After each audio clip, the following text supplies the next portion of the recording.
Hello Mayam, good morning Mayam. Mayam ngasidi akhoi hingolgi hana tilau thabado mayamda dum khara ucharakte napinasu songmanasu lore aduga tilau sidi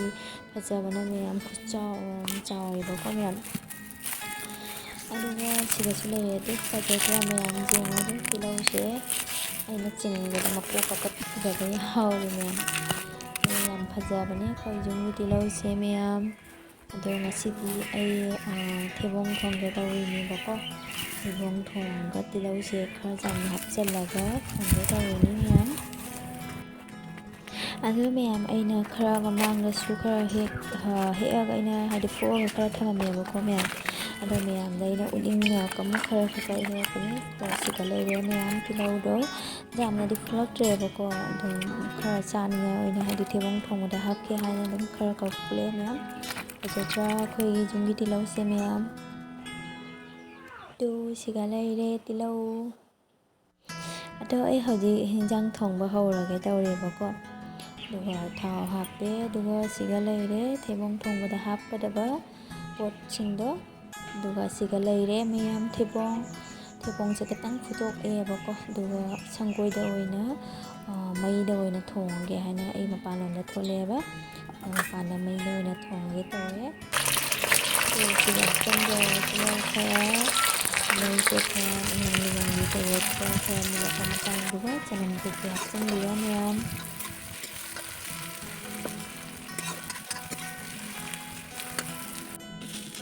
ꯑꯗꯣ ꯃꯌꯥꯝ ꯑꯥꯂꯨ ꯍꯥꯞꯄꯁꯨ ꯌꯥꯏ ꯍꯥꯞꯇ꯭ꯔꯁꯨ ꯌꯥꯏ ꯑꯗꯨꯒ ꯑꯩꯅ ꯑꯗꯨꯝ ꯑꯥꯂꯨꯗꯣ ꯆꯥꯅꯤꯡꯗꯅ ꯈꯔ ꯍꯥꯞꯆꯤꯜꯂꯦ ꯑꯗꯨꯒ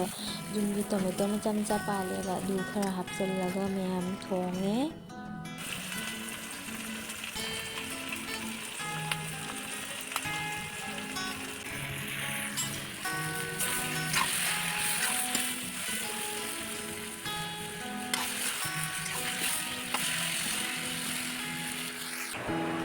Hello ꯃꯌꯥꯝ ꯄꯨꯝꯅꯃꯛꯄꯨ ꯑꯩꯒꯤ ꯆꯦꯅꯦꯜꯗ ꯆꯥꯡꯅꯖꯔꯤ ꯃꯌꯥꯝ ꯉꯁꯤꯗꯤ ꯊꯩꯕꯣꯡ ꯊꯣꯡꯕ ꯑꯣꯏꯅ ꯆꯥꯅꯤꯡ ꯇꯧꯔꯤꯅꯤ ꯑꯗꯨꯒ ꯁꯤꯗ ꯃꯁꯂꯥ ꯂꯩꯔꯦ ꯑꯗꯨꯒ ꯁꯤꯗꯅ ꯀꯨꯔꯀꯨꯔꯦꯒ ꯆꯤꯞ ꯈꯔꯒ ꯂꯩꯖꯔꯦ ꯃꯌꯥꯝ ꯑꯗꯨꯗꯤ ꯑꯩ ꯆꯥꯕ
ꯑꯗꯣ ꯃꯌꯥꯝ ꯑꯩꯒꯤ ꯚꯤꯗꯤꯑꯣꯁꯤꯕꯨ ꯃꯌꯥꯝꯅ ꯌꯦꯡꯕꯗ ꯅꯨꯡꯉꯥꯏꯕꯤꯔꯒꯗꯤ ꯂꯥꯏꯛ ꯁꯤꯌꯔ ꯀꯃꯦꯟ ꯇꯧꯕꯤꯔꯝꯃꯣ ꯃꯌꯥꯝ. ꯑꯃꯨꯛ ꯅꯦꯛꯁ ꯚꯤꯗꯤꯑꯣꯗ ꯐꯪꯅꯔꯁꯤ ꯃꯌꯥꯝ. ꯕꯥꯏ.